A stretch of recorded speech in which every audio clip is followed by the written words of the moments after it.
On a distant world under violet skies, two curious children break the one rule they were never meant to cross and stumble into the path of a living legend. A dragon's fire dances at their fingertips. A secret older than the colony stirs, and a choice that could save or doom everyone is placed in their hands. What they discovered deep in the mountains will change the fate of their world forever. If you are new to the channel, then please subscribe to the channel and like the video. And tell us in the comments, where are you watching from? Now, let's jump into the story. The morning sky over Aurora 5 was painted in soft shades of violet and rose, a beauty that masked the daily struggles of life on the distant colony. The settlement stood like a fragile ring on the planet's rocky plain. Domes and towers, linked by thin corridors that groaned quietly against the wind.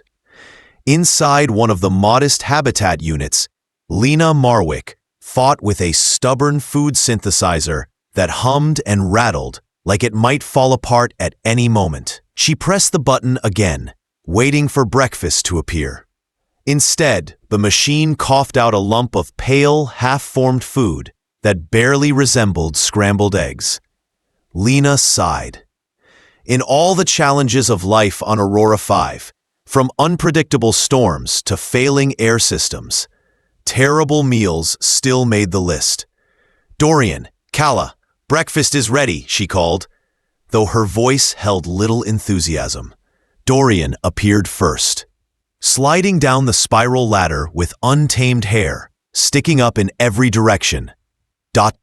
His twin sister Kala followed in her neat braids, stepping carefully, her expression already assessing the strange breakfast. Unlike her brother, she kept herself spotless even after hours of exploration. Dorian, on the other hand, seemed to carry smudges like badges of honor. Kala poked the plate with the edge of her fork. "It's gray again." Dorian had already taken a bite, chewing without complaint. "Extra crispy," he said, his voice muffled. "Just how I like it." Lena watched as her son reached for a bottle of crimson hot sauce and poured nearly half of it over his plate. "How can you even taste anything under all that spice?" she asked. He shrugged. "Doesn't seem that hot to me." Her expression softened. "Remember what Dr. Millen said about your strange heat tolerance? It's nothing dangerous, just a small genetic quirk." She reached out to ruffle his hair. Then her tone changed. "Listen, both of you, I've got a double shift at the oxygen regulation plant today." Worried about changes in the air mix. You need to stay inside settlement boundaries. Kala's eyes brightened. "Can we go to Sector Delta?" "Absolutely not," Lena said firmly. "That zone is unstable. Terraforming isn't complete. Promise me you'll keep away from it." Both twins nodded, but Lena knew that look, the one that silently declared they would do the opposite. Once their mother was gone, Dorian turned to his sister with a grin. "Sector Delta." "Sector Delta," Kala agreed, already gathering her small pack filled with tools and her tablet. The colony was built like a wheel, with a central hub and long sections stretching outward. Sector Delta, the newest zone, had only recently begun supporting larger plant life. Rumors whispered that strange wildlife had been spotted there, though no proof ever reached the colony reports. Slipping past the boundary sensors was easy for Kala, who understood electronics better than most adults.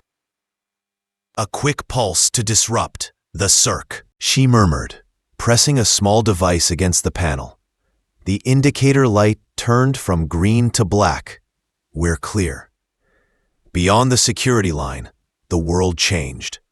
The trees in Sector Delta were unlike anything in the colony's greenhouse domes. They reached high into the violet sky, their teal leaves glowing faintly in the filtered sunlight. Moss in shades of gold and silver cushioned the ground, giving their steps a muffled softness, Dorian bent to press his bare feet into the moss. It's like walking on pillows. Put your boots back on, Calla said quickly. We don't know if it's safe. He obeyed, but the sparkle in his eyes showed he was already enchanted by the place. They walked for nearly 2 hours, deeper into the zone than ever before. The mountains ahead grew taller, their peaks jagged and tipped with frost. We should turn back, Calla said, glancing at her wrist display. Mom will be home soon. Dorian started to argue when a sound stopped him. A low hum that shifted into a soft crackle coming from a rocky rise nearby. They both froze. The air shimmered faintly, like heat rising from stone. And then it appeared. The creature stepped forward, scales glinting copper and silver under the pale sun. Its wings were folded against its back, membranes stretched over delicate bone, catching the light like glass. Its eyes, deep amber, studied the children with an intensity that made Calla's breath catch. "Don't move," she whispered. The creature tilted its head, almost curious, and opened its mouth. A small arc of flame danced out, bright but controlled, before fading into the air. Most children would have run. Dorian stepped forward. "Hello," he said calmly, as if speaking to a neighbor. Calla's whisper turned sharp. "What are you doing?" The creature watched him, then breathed out another small flame. Dorian held out his hand. The fire swirled across his fingers, and to Calla's astonishment, he didn't flinch. He said, smiling. The dragon-like being blinked, eyes widening slightly. A faint rumble came from deep in its chest, not threatening, but thoughtful, as if it had found something unexpected. In that moment, Dorian and Calla both knew this was no ordinary day on Aurora 5. Something had begun, something far greater than either of them could yet imagine. The strange creature did not run. Instead, it lowered its head slightly, the copper and silver of its scales rippling as it breathed. Calla's fingers tightened around her tablet, the small lens already recording. She had never seen anything so alive, so alert, and yet so calm in the presence of humans. Dorian took another step closer, speaking in a low, steady tone. "I think you're friendly." Calla kept her voice quiet but urgent. "We should head back." "Mom said." "Mom isn't here," Dorian interrupted, eyes fixed on the creature. "And look at it. It's not trying to hurt us." The creature made a soft chuffing sound, then moved one claw forward. The talon touched the moss, sending up a faint puff of glowing dust. Dorian reached out and brushed the top of its claw. The scale was warm, almost like sun-baked stone, but smooth under his hand. "I'm calling you Emberwing," Dorian said suddenly. Calla frowned. "You can't just name it." "Too late," Dorian replied, still smiling. The dragon-like being blinked slowly, as if the sound of its new name meant something. Then, to Calla's surprise, it leaned toward her. She froze but didn't step back. She could feel the heat radiating from its body, gentle but steady, like the warmth from a campfire. The three of them stood in silence for a few moments before Emberwing's gaze shifted toward Calla's tablet. It made a low rumble and tapped the device lightly with a claw. "I think it wants to use it," Dorian said. "How would a creature like this know about a tablet?" Calla asked. But Emberwing lowered its head and began dragging a claw across the screen. The marks weren't random. They formed lines and shapes, and soon a rough map took shape, a curved ridge of mountains, a winding valley, and a small flame symbol at one point along the peaks. Calla's breath caught. "It's showing us a location." Dorian traced the flame symbol with his finger. Maybe that's where it lives. Before they could ask more, a deep, metallic tone echoed through the air. Both children recognized it instantly. The colony's emergency alarm. Moments later, the voice of Director Holloway came through the settlement's public channel, amplified by speakers hidden in the trees. Attention, all residents. This is not a drill.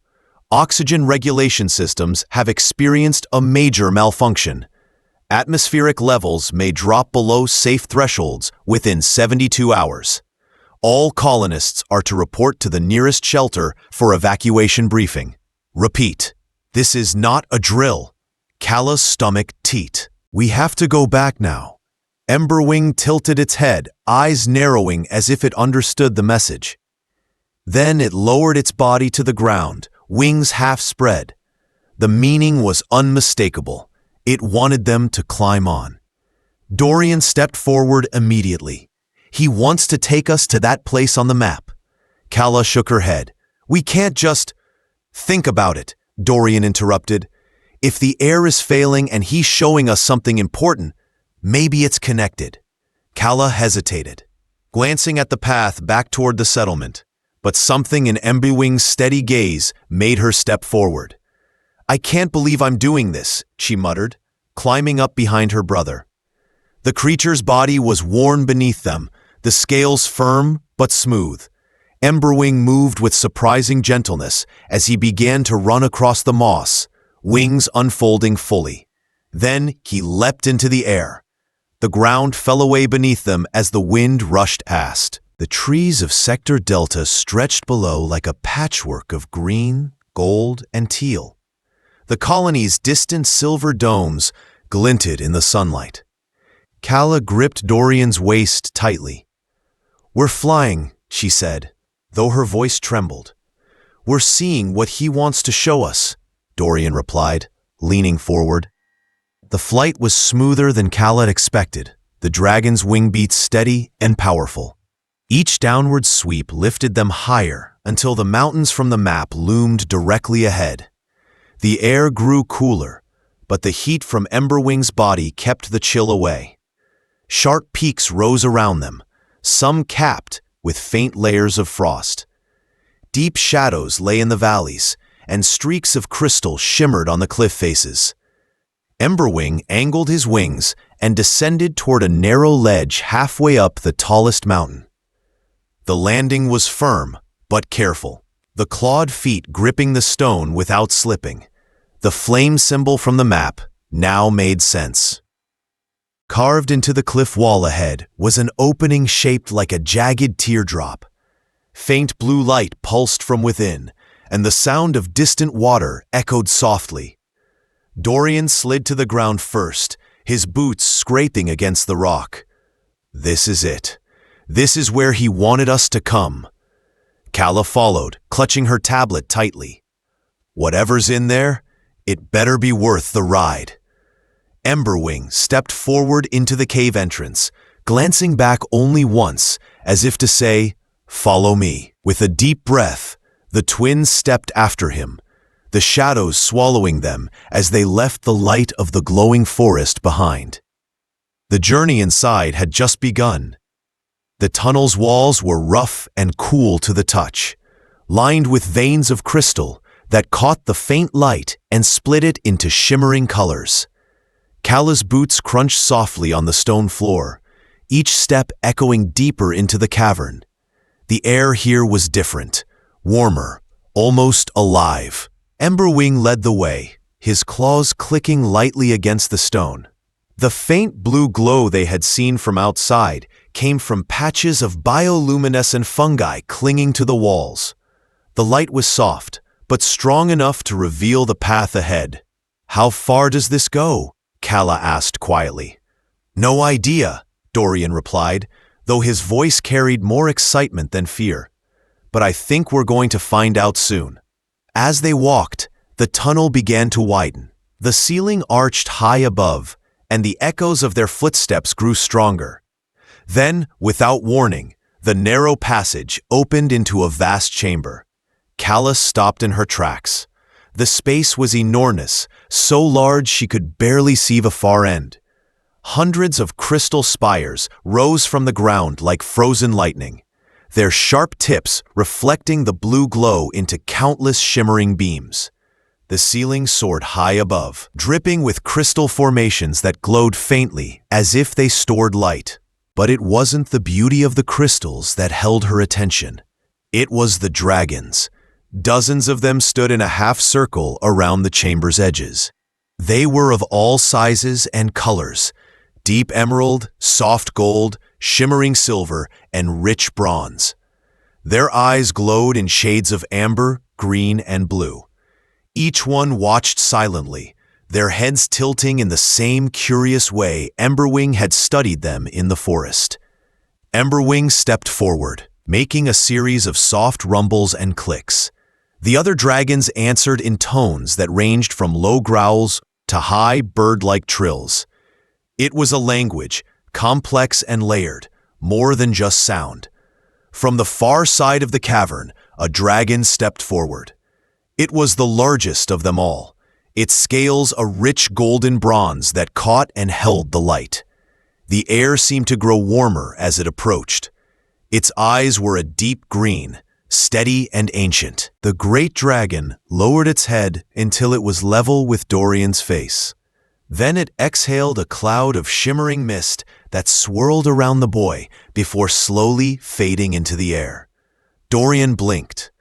"I can understand them," he said, his voice quiet with wonder. "Not in words, but in ideas, pictures, feelings." Kala's eyes widened. "What are they saying?" Dorian closed his eyes, concentrating.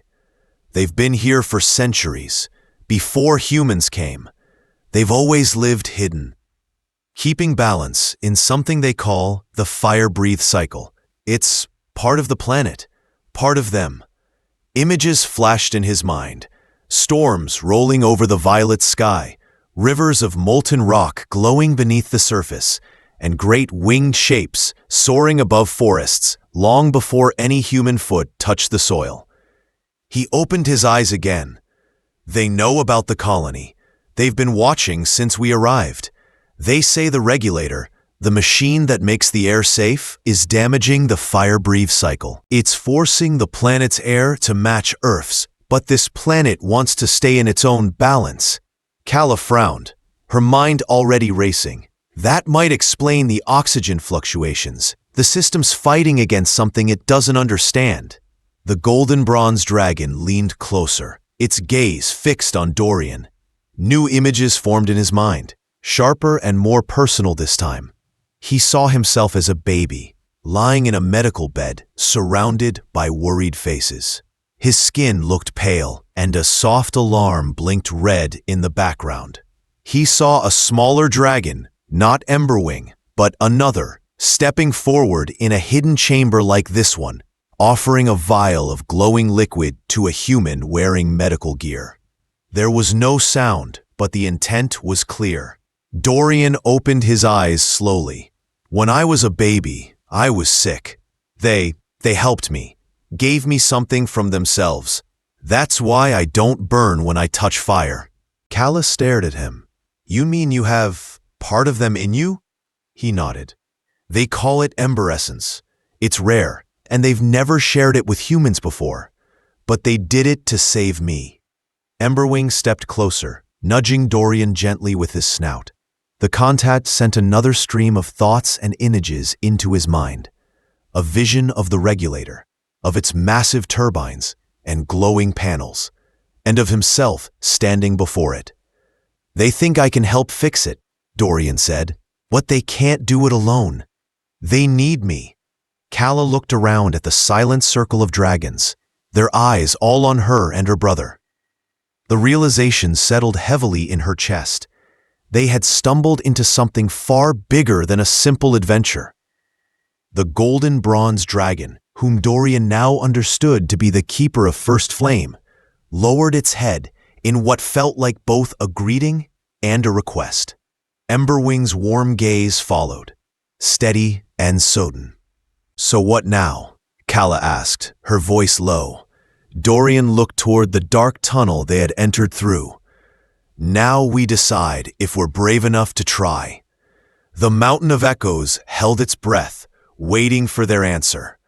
The great cavern fell into silence, the glow of the crystals casting soft light over the dragons and the two human children. The Keeper of First Flame kept its gaze fixed on Dorian, the deep green eyes steady and filled with meaning. Dorian felt the weight of those eyes, as if the entire future of Aurora 5 rested on his answer. The images still swirled in his mind.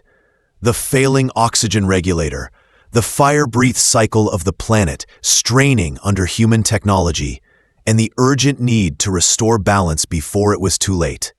The ember essence inside him seemed to warm in response, urging him to act. "They want to help us," Dorian said quietly to Calla, "but they can't get to the regulator themselves. They say I can finish what they start." Calla's brow furrowed. "You're talking about working inside one of the most dangerous systems in the colony. Even engineers have to wear heavy suits." Dorian met her gaze. "But I'm not like everyone else. The heat won't hurt me, and you can guide me through the adjustments." Emberwing stepped forward, lowering his head so that both twins could place their hands on the warm, smooth scales. A soft rumble vibrated through the ground, a sound that carried reassurance and trust. Calla let out a slow breath.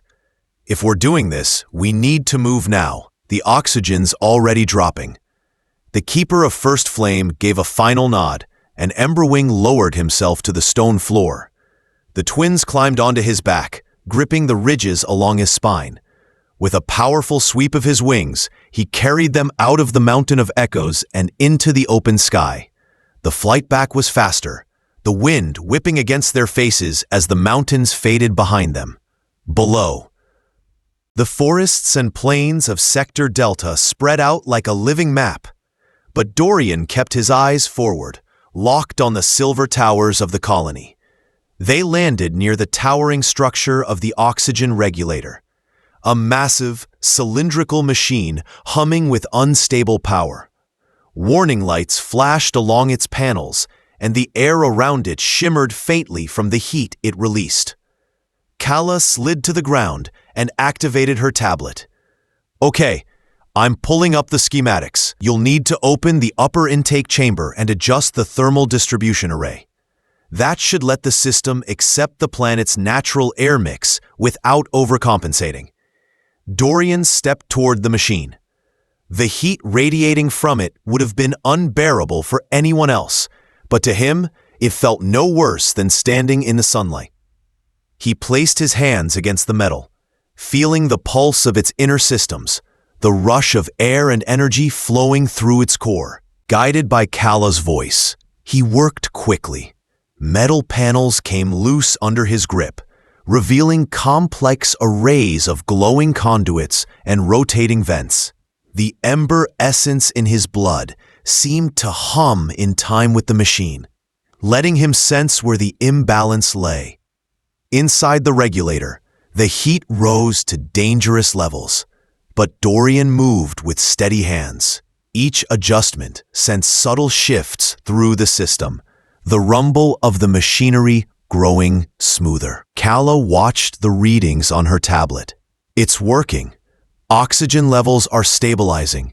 Keep going." Outside, Emberwing stood guard, his amber eyes scanning the horizon as if expecting trouble. The hum of the regulator deepened into a steady, even tone, and the flashing red lights along its panels faded to green. Dorian stepped back, his palms still warm from the work. "It's done." A soft chime echoed through the air, followed by the voice of Director Halloway over the colony's public channel. "Attention all residents. The oxygen regulation system has returned to safe levels. Evacuation procedures are suspended. Repeat, the system is stable." Calla closed her tablet, relief in her voice. "We actually did it." Emberwing let out a low, pleased sound, his wings folding neatly against his body. The keeper of First Flame's voice, not in words, but in the wave of images and feelings that reached Dorian, carried gratitude and respect. Dorian turned to his sister. They're going back into hiding. They don't want the rest of the colony to know. Kala nodded slowly. Maybe that's for the best. Some people wouldn't understand. They climbed onto Emberwing's back one last time, and the dragon carried them to the edge of Sector Delta. There, he crouched low to let them slide to the ground. Dorian placed a hand against the warm scales. "Thank you," he said softly. Emberwing gave a small chuff in reply, before leaping into the air, disappearing into the violet sky. The twins walked back toward their home, the settlement quiet now, except for the normal hum of machinery. Lena was waiting at the door, her face filled with relief. "I heard the alert was over. You two stayed inside, right?" "Of course," Kala said quickly, sharing a glance with Dorian. That night, as the colony lights dimmed, Dorian lay awake staring at his hand. The warmth from the ember essence still lingered, a reminder of what had happened. Somewhere out there, in the mountains beyond Sector Delta, a dragon's roar rolled softly through the night air. And Dorian knew their story together was only beginning.